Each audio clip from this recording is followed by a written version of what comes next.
If you were following along with me in the previous lesson, we explored a number of options here in File Explorer that would allow us to whittle down our list of files, making it easier for us to find the files we wanted to work with. Well, probably the best option for locating files is to use the built-in search functionality, and that's what we're going to look at right now. I'm going to use my exercise files folder. If you have them, you can use that, or choose any folder of your liking.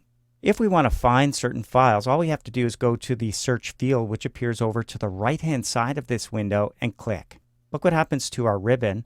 A new search tab appears, and we have a number of different options like locations, refinement properties, as well as options. We'll get to those momentarily. Right now, let's just type something in the search field. Let's say we're looking for the word easy.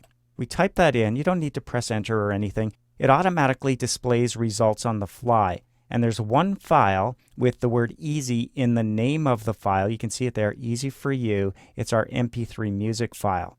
All right, let's click the X next to that to take away that search criteria, and we're back to viewing all of our files. Let's try another one. Let's type in this, SAMOCA. Now that doesn't appear in any of the names or titles of our files, but you'll notice the word Samoka is highlighted multiple times here inside our PDF file. So in our volunteer orientation letter, we do find the word Samoka multiple times, so we're able to search for contents of our files from here, not just the file names. All right, let's remove that search by clicking the X. And let's go back to our search tab now and take a look at some of the options. You want to search your entire computer, you can do that by clicking Computer. Current folder would just be the folder we're looking at right now, exercise files. If there were subfolders, they wouldn't be included in our search. Or we can also choose to include subfolders if we have any. So we'll leave that selected. And now let's go to Date Modified.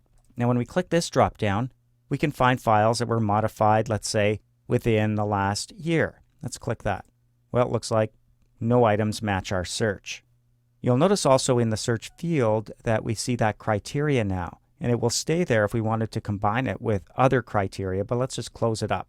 Let's go to size this time. Click the drop down for size, and we'll go to, how about huge? Do we have any huge files? Yeah, we do. We have one.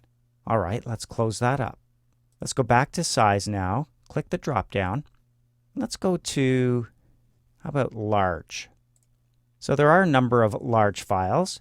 Let's combine this now with another criteria. How about the kind of file? Let's say we were only looking for large picture files. Well, in that case, we can go down to picture as a type or kind, and you can see we've whittled it down now to 3 files. Notice also in the search field, both of those criteria appear. And yes, you could type that in yourself. Let's just close this up with the close button to return to the full list. Now here's something that's kind of neat. I really like this. The ability to save your searches. Let's say, for example, we know we have a couple of gallery pictures and we're going to have more in the future.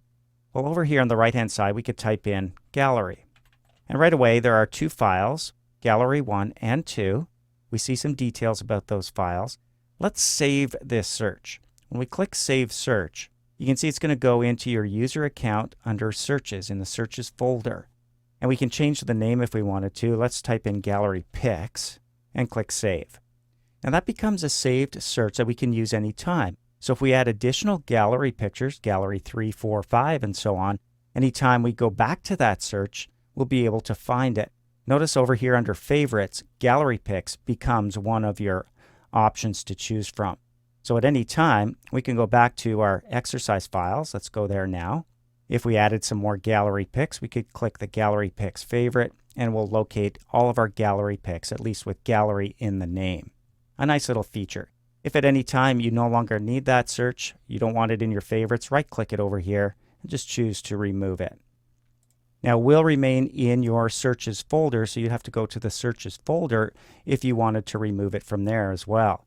So I'm going to go to my user account folder, double-click searches. There it is. I can right-click it from here or click it once and choose delete. It's up to you how you do it. But it's gone, and now we no longer have that search saved in our File Explorer. So we'll go back to exercise files here, and those are just some of the options for finding the files that you want to work with here in File Explorer.